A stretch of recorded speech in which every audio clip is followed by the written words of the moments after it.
Welcome back to AICE Textbook Translations. This is our unit on AICE International History. This will not only review and recap the concepts of the book, but also translate them into modern words so you can get the information right through your smart, beautiful brain. I am your host, Jorge Dagger. Let's get right into it.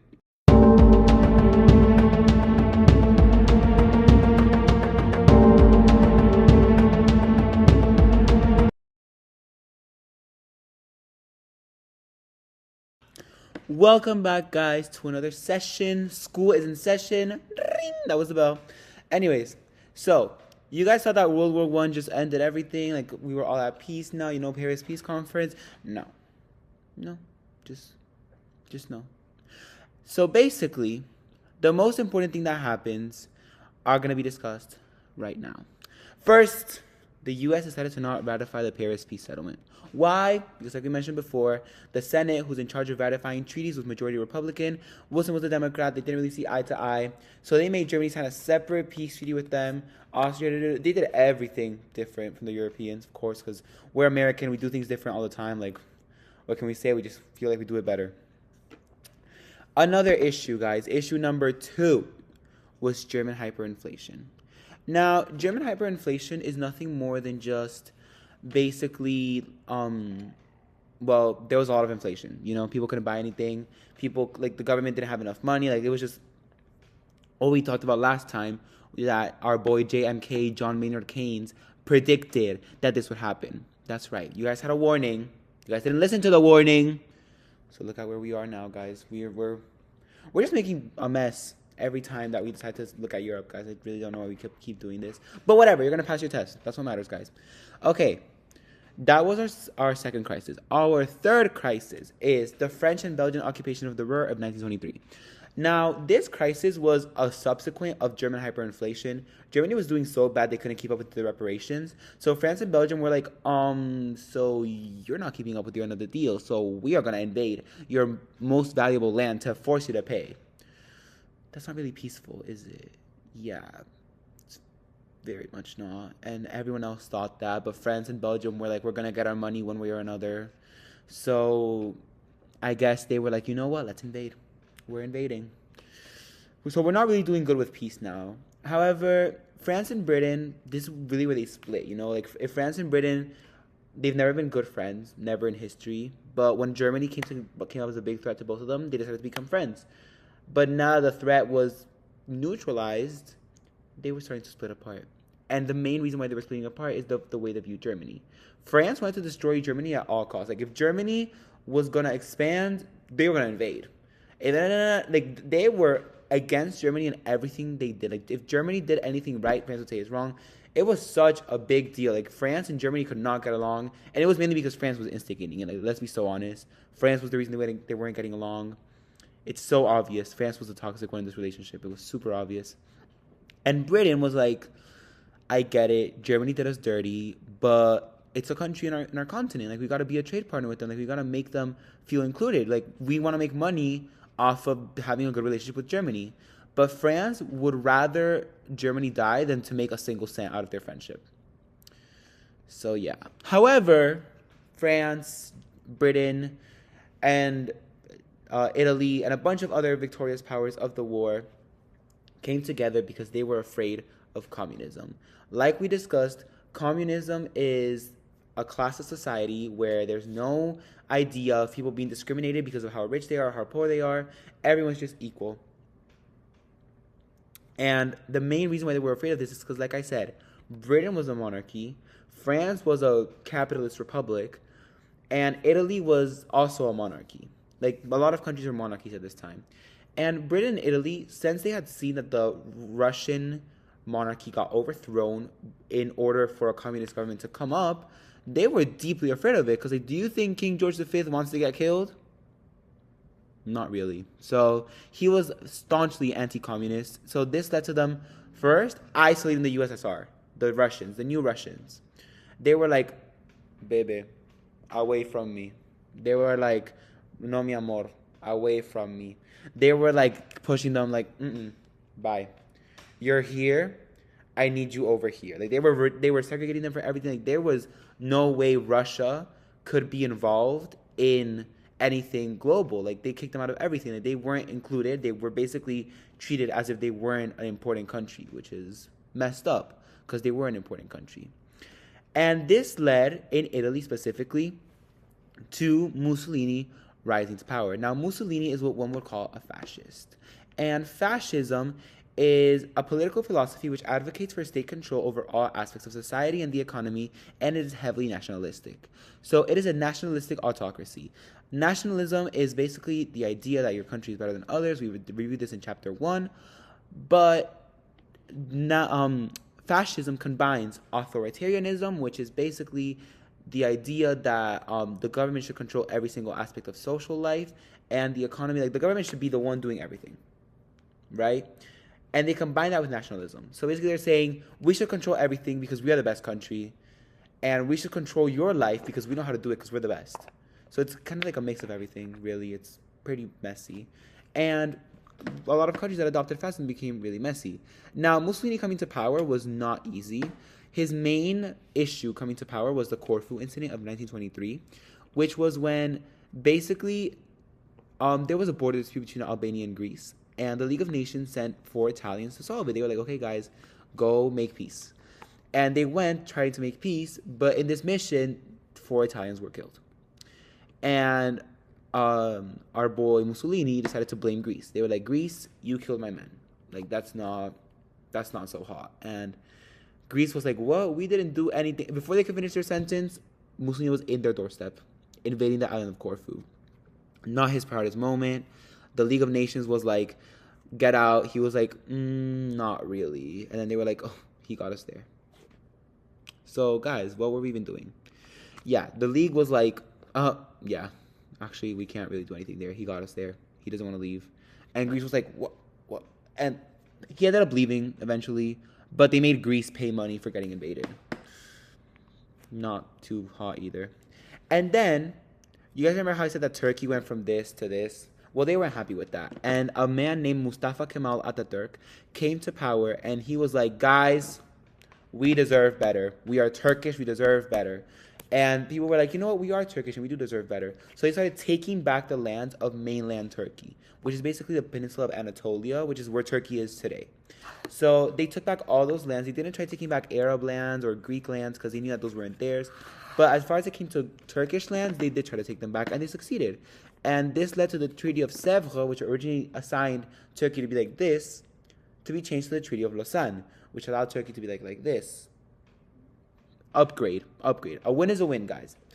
And another threat to peace in the world, outside of Europe and the Mediterranean, was Japanese expansion in Asia. So like we mentioned in 1.4 and 1.3, Japan was expanding a lot. Like, Japan, with the 21 demands, they took advantage of World War I, of the nations being distracted, to really take everything they wanted. Like, they went in for the legendary loot. And that really led to the Japanese expanding a lot in Asia. And that led to tensions with China, which is another threat to war, like to peace, and then tensions with the USSR. Like, Japan was also doing their own thing in the East, and that caused a lot of tension in the world outside of Europe, which no one likes tension after a war, and we try to reduce those tensions.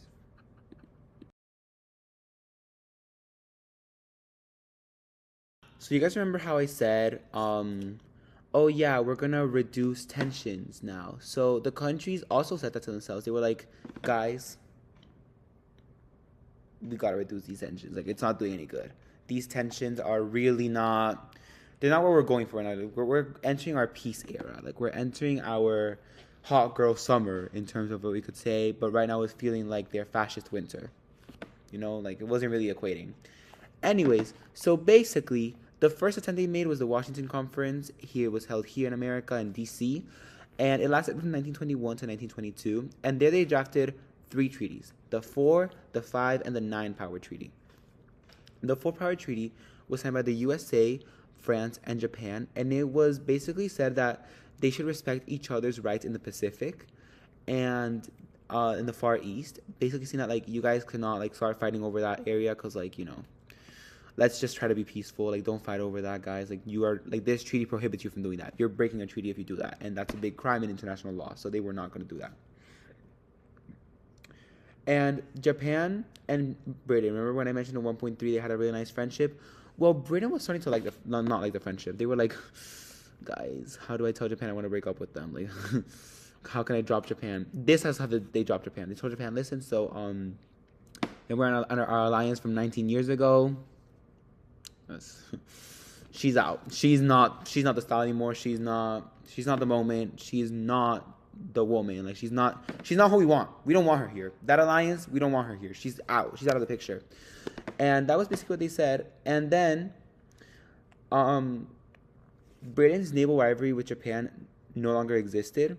So they didn't have reason to be in the alliance. So they were like, why are we allied with you anyways? So it's like, now with Germany heavily reduced, the world had changed so much from what we saw in chapter 1 that you guys are going to see a whole different scheme of things going on in this chapter. Like, it's going to be so shocking. You're going to be like, wait, weren't they beefing? Wait, weren't they friends? Wait, weren't they invading them? Yeah, but Germany's gone. Austria's gone. Like, so many reasons that people were forging fake friendships, like defense against Germany, they were gone. So why would we keep in these fake friendships? No, we're going to leave. And that's exactly what they were doing.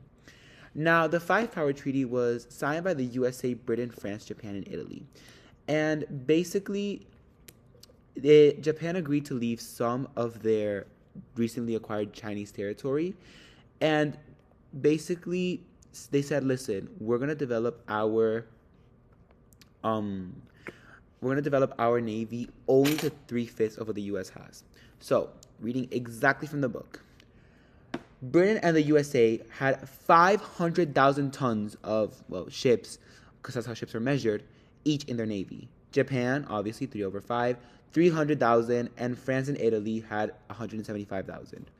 Now, basically, this led to massive reductions in the navy, and the logic here was, if there's less weapons, there's less trouble, which is low-key valid because arms race is what led to this whole situation in World War I in the first place. So they were like, less weapon, less trouble, less stress.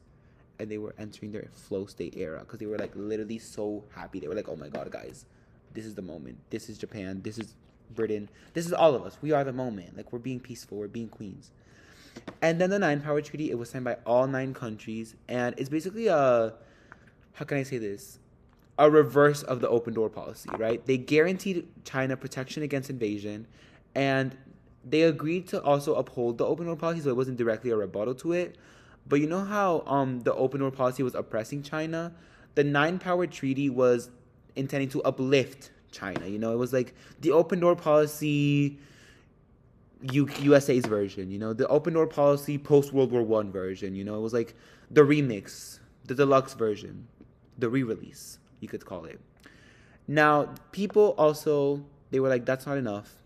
So, of course, now you reform the military. Now it's time to reform the economy of these countries. These countries, especially the European ones, which were the ones that were the most hip at the economies, they decided to form the Genoa Conference. Now, this was a flop, right? This was a flop.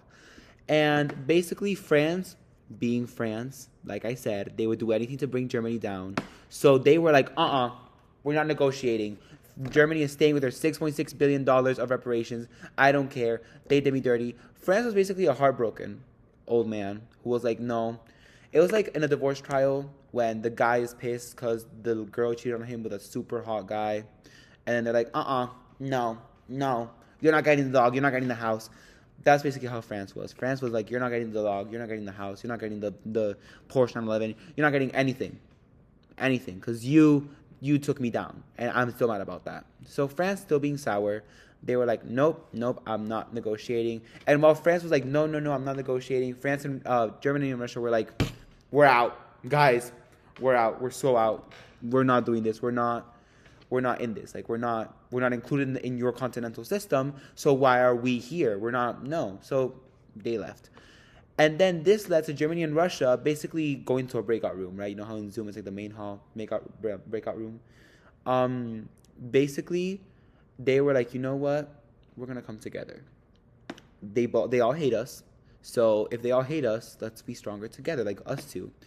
Now, this caused like a lot of chaos in Europe because they were trying to keep away communism. They were like, communism, away, away from me. And this wasn't helping because Russia, the main communist power, was like, oh yeah, let's be friends. Like, let's do everything together with Germany. And Germany was like, huh, oh, okay. And this is called the Rapallo Pact. So a pact is a formal agreement. It's like a treaty between two or more countries, and basically, it's an agreement to recommend a course of action. That's what it is. It's an agreement where you could recommend, oh yeah, let's do this way, or let's do this that way, or it's setting conditions. It's like a treaty, but not to end a war. Just it can be done at any time, in peacetime, wartime, anytime. And they signed that pact, and Europe was like, oh shoot. It looks like Germany's starting to lean a bit to the communist side. That's not good. So this led to a lot of course, confusion. Now let's bring back up the Treaty of Lausanne. Let's how do we say it? Let's dissect it and why it's important. So first, it changed the Treaty of Sèvres, which had split up Turkey like a pumpkin. It was the pie of Turkey. Turkey was getting split up like crazy. It was a birthday cake. Right after the birthday song, like it was getting cut up, split up, carved up. Any word you want to use, it was getting that. And the Turkish people were like, nope, we're taking back our country. So that's what they did. And they changed the Treaty of Sèvres. They dropped the reparations. They took out the allies from their mainland, from the Anatolian Peninsula. And why was it significant? Because it was the first time that a country was able to successfully challenge and win against the Paris Peace Conference. The conference that was supposed to make an eternal peace was being challenged. So this was a huge red flag for everyone involved. And the great powers weren't too happy about how things were going down. And that really is not a good sign in Europe in this time. So yeah, this is how the world was looking. And these treaties and these crises and everything combined led to a lot of changes in how the major powers saw each other and themselves.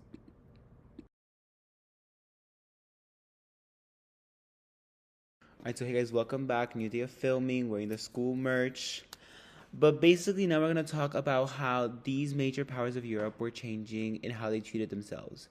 Like, it's like whenever there's a big fight in a friend group, like the people in it, they're like, I'm going to treat you differently now.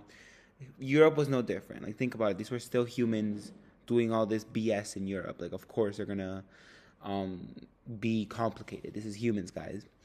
Anyways, so in Western Europe, which is France, Britain, Spain, Italy, the Western countries, as we would refer to them today, they were all super afraid of communism, right? Like, they were deadly afraid of a communist revolution in their countries because it had just happened in Russia, and they were like, oh, baby, that's not hard. Like, it's not lo que yo quiero. Like that's not what I want. That's not my style. That was not really not their style. So this led, like I said before, to the rise of people like Mussolini coming to power, establishing fascist governments, and one of the main things that they feared was the Comintern. And in the AICE book, the Comintern is defined as the Third International or the Communist International. It was a communist organization founded in Moscow, which is the capital of the Soviet Union, which is Russia, in 1919. Its aim was to encourage worldwide communist revolution. So this basically made the Europeans crap their pants. Like, they were like, oh my God, they're getting power. And they didn't like this because, like I said before, the main thing that King George V, King Victor Emmanuel II, all these people want to do is guard their tushies. Like, that's their main priority. Not really their people, not really their country, mainly just guarding their own tush. That was what they really wanted. And that was basically one of the biggest things that led to the isolation of Russia. And also the USA started changing. The USA started becoming less, how can I say this, lenient with the Europeans. First, they refused to accept the Paris Peace Conference. Like, they did not accept the Treaty of Versailles. They said, like, you know what, you guys did that, it's fine, you guys solved your own stuff, but we are not involved. Like, we do not want to accept this, we don't find this fair. Because, like I said, the Senate was against Wilson. They would not approve something that Wilson, like, basically fathered. So they were like, you know what, let's not accept it, let's not do this. So then they had to sign their own treaty with Germany. And they also insisted that their allies in World War I, so France, the UK, Italy, Romania, those countries paid back their war debts because they took out loans from the US a lot. Like, American banks were getting rich off the backs of European governments asking for loans to fund their costly war. So the U.S. was like, you know what? Okay, here's two things that we're going to do. We're not going to accept your peace conference because we find it to be pure BS. And you're also going to pay us back because what the heck? Just because we're allies doesn't mean I'm going to let you step all over me. Like, I'm still a country and I still want to prosper and do well. And another thing that also, I wouldn't say changed, but really, like, became bolded, I would say. Like, you know, like, the font of this was bolded in this time period, was how France was treating Germany. Like, France has always been anti-German. Like, France hated Germany. They hated them with a passion. Like, France was like, no Germany in my back. Like, you know, France was like, "Urgh." Like, they hated them. And this was shown in two instances. One, the General Conference, when they were like, no, no, no, no, no, no, no. Your reparations are staying at $6.6 billion because I said so. I'm France. I won, and I have more authority over you. And the Germans were like, okay, chill right now. And they were like, no, we're not chilling on you. Like, we just hate you. We just hate you because you've embarrassed us so many times. We hate you. And this was basically how France felt for most of the 20s. Germany was like, okay, calm down. We're no longer going to invade you. They're like, no, you're a bad person, you're a bad person, you're a bad person. They had that trauma in them, you know? And then also, France being more of a nitpicker with Germany led to France and Belgium occupying the Ruhr because Germany couldn't meet reparations. So what this did was just encourage Germany and France to become worse enemies. It didn't really lead to any peace between the two countries. So, yeah, those were things that were changing between the major powers. So Russia was being isolated because they were communist. The USA was doing their own thing. They were kind of, I would say this as them coming to visit to Europe to solve the war and then going back to being America. You know, like they acted like they were part of the world and then they went back to North America, to their little corner of the world. And also France bolding their hatred of Germany after the World War I. So those are three easy ways to remember what's going on in the world right now. Thank you guys so much for tuning in to ACE Textbook Translated. Once again, this is the key to ace all your ACE exams. And yeah, see you guys later. Don't forget to pass.